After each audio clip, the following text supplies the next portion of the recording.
Hello and thank you for joining us today at ETN 2.0. We're shooting a breeze with Dominique Ronge, General Manager of Centara Grant in Pattaya. Dominique, say hello to our viewers. Hello everybody, greetings from Thailand, from Pattaya. Let's get to know you a little bit. Tell us about you and how you ended up in travel and tourism. Well, that has to do with Thailand. I think about 20 years ago I traveled for the first time to Thailand with my parents. I was still in school. It was still very exotic to come and travel to Thailand out of Europe. We did a great trip here, a 3-week round trip of Thailand, and I think there I got the inspiration of making a career out of hospitality and travel and tourism. I graduated, and then I from high school, and then I went to study hotel management in Brussels. I graduated there. I did a training in Paris and in Italy, in Rome, at the Cavalieri Hilton. Then when I obtained my diploma, I stayed in Italy for 2 years. I did a food and beverage management training there. Great to learn another language, a beautiful language, Italian, right. And travel around in Italy and live in Rome for 2 years. Before that, I always worked in guest relations departments and front office, and then I did a 2-year program there at the Hilton in food and beverage. So I really discovered there the culinary part. It was a very practical training, and I really got the inspiration of the culinary part of the hotel business. So after a 2 years program there in food and beverage, I moved back to Belgium, where I worked 1 year at Jean-Pierre Bruno in Brussels, which is a 3-star Michelin restaurant, one of the best of the country. Another very interesting experience, mainly because that's a private business as a restaurant at that level, which is a different operation than a restaurant in a hotel, of course. After that, I worked 3 years on a cruise ship. I worked for Crystal Cruises, voted best cruise line in the world, as you know. Was another absolutely fantastic experience. I worked there at front desk. I had the chance to work as a chief concierge and assistant food and beverage manager. So I worked on board the Crystal Serenity for 3 years. Also great again to travel the world and work for such an amazing company as Crystal Cruises. Right. After that, it was time to consider moving back on land and to continue and develop myself and my experience on land.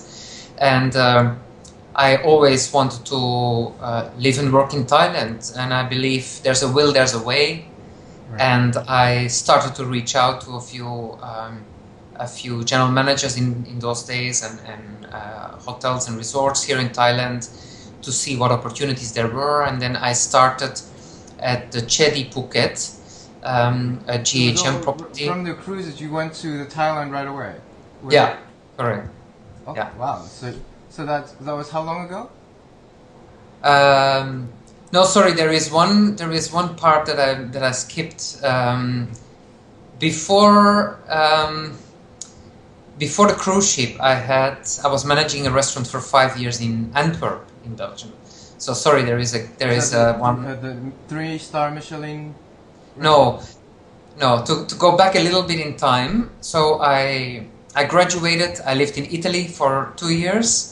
Then I moved back to Belgium with the 3-star Michelin restaurant. And then I managed a restaurant for 5 years in Antwerp. And the name of that restaurant is Greens. It was inspired by the golf sport. And it was a type of French brasserie. So interior, a lot of brass and marble, open kitchen, the fruits de mer, the lobsters and the oysters in the season, It was in a business district very close to the Palace of Justice, so we had a lot of lawyers and businessmen for lunch, and then a little bit the same ambience in the evenings, but then in a private ambience, and a beautiful garden, very famous for its garden. Although in Belgium the weather is not always very fabulous, but in spring and in summertime was beautiful. A beautiful city garden there. And then after that, doing that for 5 years, then I moved to Crystal Cruises. I did that for 3 years, as I said, and then I came to Thailand. And this is now 7 years ago. I started at the Chedi Phuket, a beautiful resort, 119 bungalows, particularly nice because of the location. Surin Beach, well, actually next to Surin Beach. Beautiful bungalows in a coconut plantation, white sand, blue waters, very stunning location. I had there the position as executive assistant manager. Right away? I mean, obviously, yeah. Okay, you didn't work yourself from the bottom up. You kind of like from Crystal Cruises, you went kind of, usually there's a certain ladder that you have to climb to get there, but you were already at the top-notch level when you got there. Is that a correct assumption? Yeah. Okay, yeah, something so, like that. I was gonna. One of the questions was like, well, you didn't get to become a general manager right away, so I was gonna ask what kind of odd jobs did you have to do to get to where you were today. But kind of interesting history there, which is a lot of culinary influences. So, were you ever a chef at any point, or were you just overseeing the whole restaurant? Yeah, I never did hotel school. I'm not a chef. I'm maybe a hobby chef, or I love to cook at home, but I'm definitely not a chef who will cook for large operations. I've been mainly focusing on service. I think it's been my well, I had the opportunity to work for a few very high quality properties, such as the 3-star Michelin and the Cavalieri Hilton, where I did a 2-year program. There they also have a 3-star Michelin restaurant, that hotel is now a Waldorf Astoria collection. And then Crystal Cruises for 3 years. I think that gave me a good background to progress quite fast in my career. And as I mentioned, I had a position as executive assistant manager at the Chedi in Phuket. I did that for 2 years, and then I had my first general manager's position, and that's now 4 years ago. And I was 35 years old, and so I've been very lucky to be able to progress quite fast. So, right. But I worked very hard for it as well. So. I'm sure you do. I mean, those are top-notch companies that you're working for. How was the transition for you from going from restaurant to hotelier? Well, I've always been in the hotel business. Studied hotel management. Right. I just made a little sidestep into the restaurant business, and then I moved back. So I think the connection is very close. It's very well linked. The restaurant business and then the hotel business. What I tried, and I think maybe also part of my career progress, is I try to balance my background between guest relations and F&B, food and beverage, and I think that was also a very good move, considering now that I had those both experiences as behind my belt or under my belt, we say that. So that was also very interesting. And then having the educational background and the financial background, the only thing that I still needed to develop at that point was sales and marketing. So I started to focus on sales and marketing because I felt that was still an area where I could develop in. And then I started to work on that, and I have been very privileged to work with a few general managers who really gave me opportunity to develop and involved me in all those areas. So I could also grow in that area and then take on my first general manager's position. Yeah, and that's then 4 years ago. Yeah. As a restaurant and hotel, they're both service oriented, and really it just drives down to that. Like Kroon Alex has mentioned, it really just boils down to people want to be treated well and good and feeling good about themselves when they come and to you. Yeah. How long have you been with Centara? You said 4 years?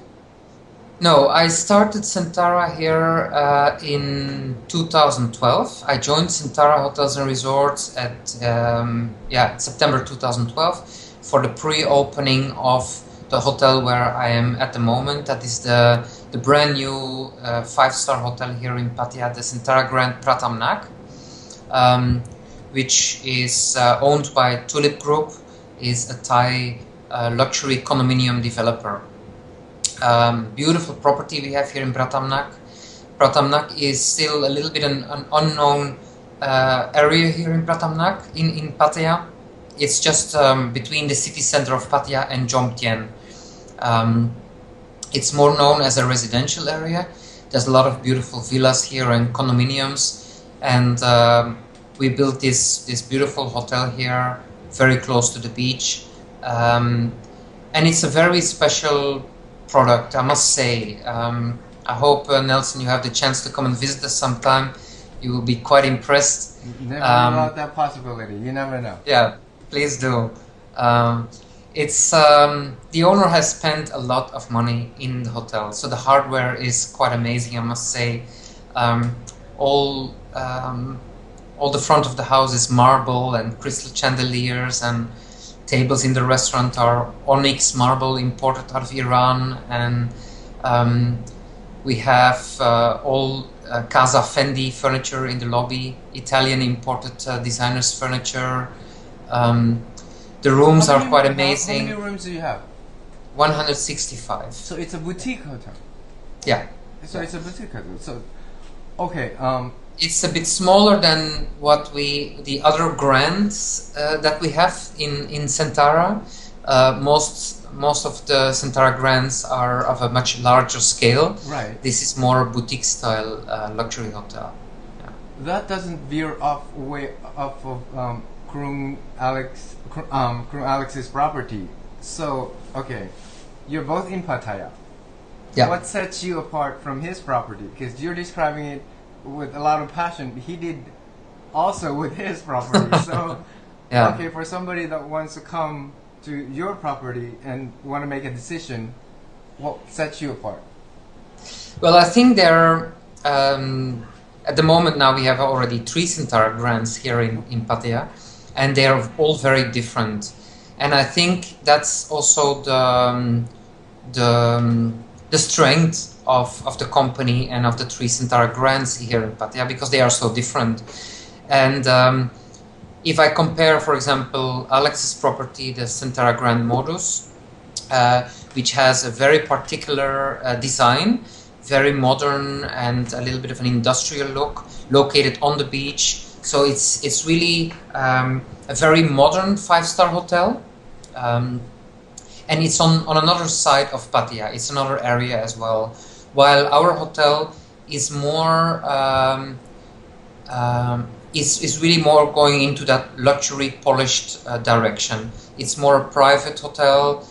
It's not particularly a family hotel where you would see a lot of children, and we don't have slides in the pool, and it's not a particularly family orientated hotel. So they're very different. Here our hotel is more for couples, honeymoons, more private, a more private location here. People looking for a more sophisticated and quiet and elegant getaway. And Centara Grand Modus is a very modern luxury hotel and is more accessible for families and for children. And then our Centara Grand Mirage is definitely a family hotel with a huge pool and slides and a lot of fun for the children and the kids. So they're very different. They're all 5-star hotels, but very particular and very different. So depends what our guests are looking for. Right. We're all after excellence, but with very different designs and concepts. So it's up to the guests to choose and to experience. Well, would you say they would they could complement each other? Like, say for instance, if somebody wanted to stay at for the party side and the quiet side, and then of course there's Kurong Alex's property, which is would you say that would be possible? Yeah, I think that's the strength of the 3 Centara grants here. They if they would be all 3 the same, then that would be maybe more challenging. But now they really complement each other, and it's an added value for the company and for Pattaya.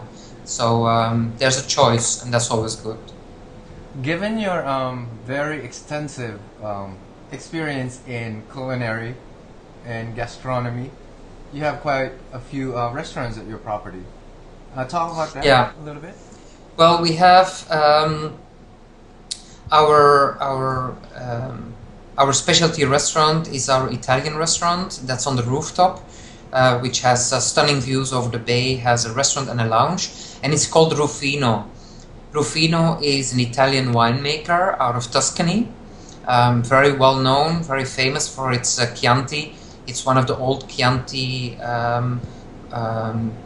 properties and producers out of Italy, and very well known for that one. They produce other wines, but the Chianti is very famous from Rufino, and we are the first branded restaurant by Rufino here in Southeast Asia.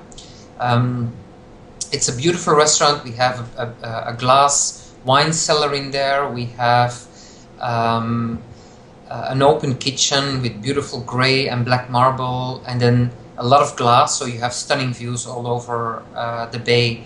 That is combined with a lounge, so you can sit outside, enjoy cocktails and sunset views, which are stunning on this side of the beach.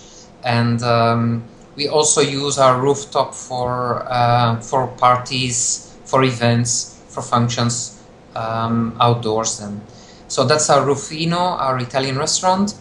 Then we have on the ground floor we have our all-day dining restaurant, which is called Oceana. Oceana has a very large aquarium. We call it the predator tank because it has the small black tip sharks and other predator marine life in there, which is very spectacular in the lobby. It's on the ground floor. That restaurant is mainly used as all-day dining, so it's used for breakfast, but it's also open during the day and for dinner, and that's on the ground floor. We also serve Thai food there and international cuisine, and then we have our espresso. That's our bakery shop where we have illy coffee and homemade pastries and bakery items. And then we are still opening a beach club just next to the hotel. That's in progress. That's not open yet. That's opening in August, so in summer.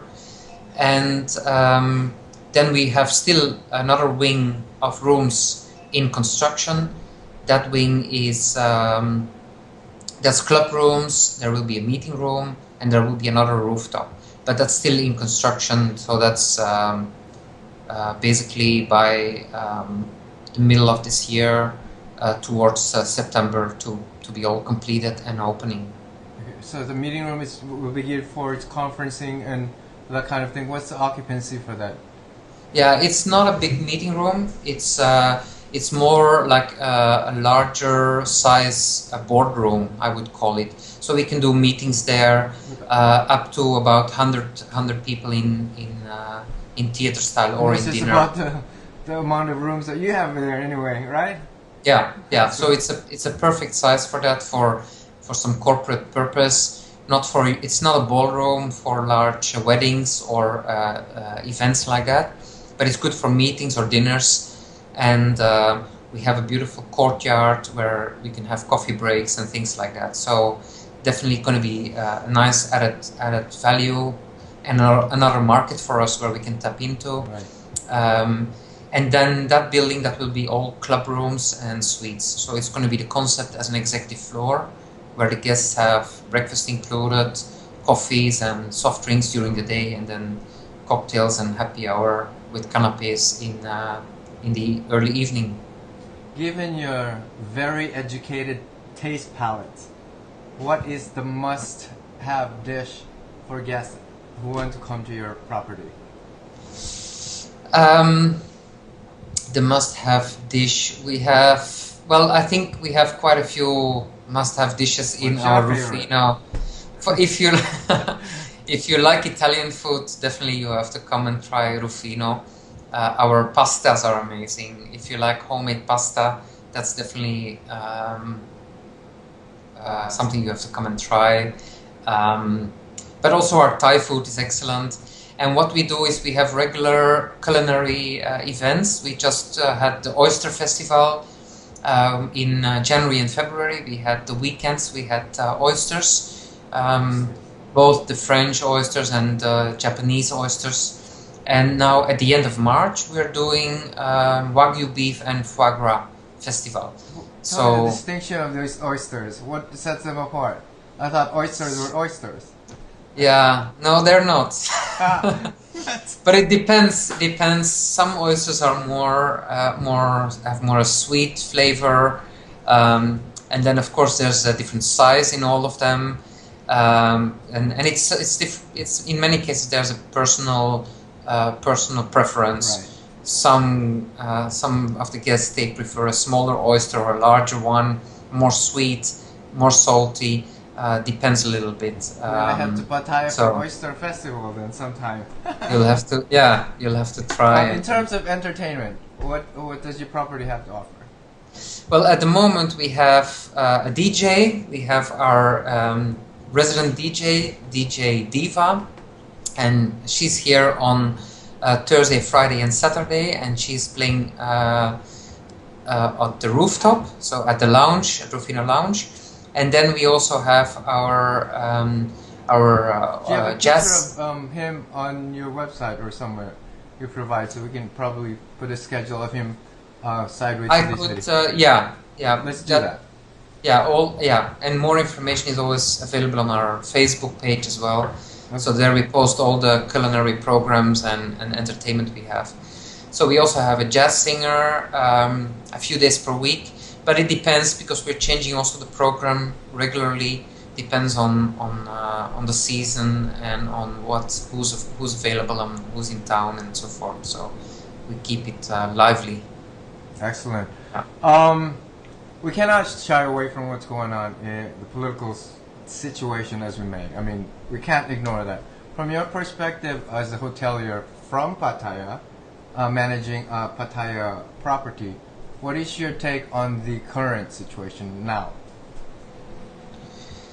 Well, it's been quite a challenge for the Thailand hotels, specifically for the properties in Bangkok. Obviously, the hotels in Pattaya have been less affected, but have been affected. I know that the hotels in the south, destinations such as Phuket and Koh Samui, have not been affected, and they are still doing very well. Pattaya is still doing quite well as well. Now, after being for 7 years in Thailand, I've seen a few political or other challenges we had over the years. But Thailand is always a very safe country. Even if there is some protest in the city, it's very local. And if you would be on a holiday in Thailand, even if you would go to Bangkok, you wouldn't even know or see anything of that. It's just sometimes emphasized in the media and enlarged, and it looks like there's a war in the country, but actually there is very, very little going on. It's very safe, but nevertheless, business is affected if there is something. Now there was a sorry. The perception is there as a tumultuous destination at the moment, but So what's the plan to lure the tourists, or what's your occupancy level at the moment? Is that affected by what's going on? Yeah, occupancy levels in Pattaya, they are less affected, but I would still say, yeah, there is, I think, at least 10% or more less than what we would do in a normal year. 10%. But that is still very good, because if I look at double digits, but at 10%, it could be a lot worse. Yeah, if I look, Pattaya in general, in a normal situation, is doing incredibly well. Okay. In 2012, when I just started here, hotels were breaking all the records. There was an average occupancy of 80%, year-round almost. Pattaya is just doing incredibly well. But this is a little bit of a challenging year. But I just read some good news this morning in the newspaper that the government is now considering to lift the state of emergency, or the emergency decree, by next week, because the protests are finished basically, and they would lift the emergency decree next week, and that would be very, very good news. And then I'm sure tourism will pick up very quickly as well. And that's also something I've known here in Thailand.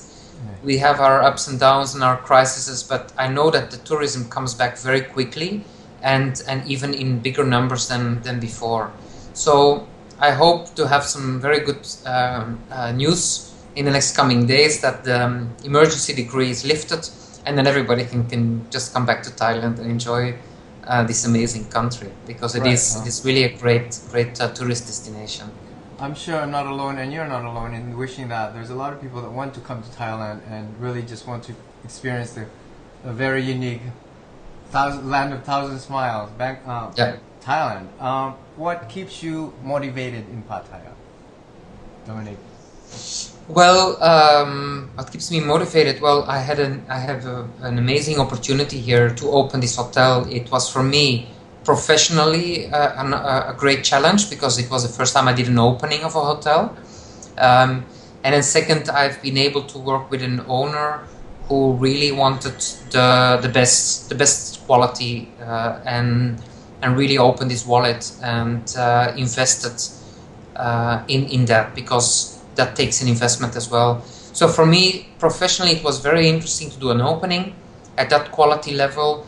Was a very interesting time for me.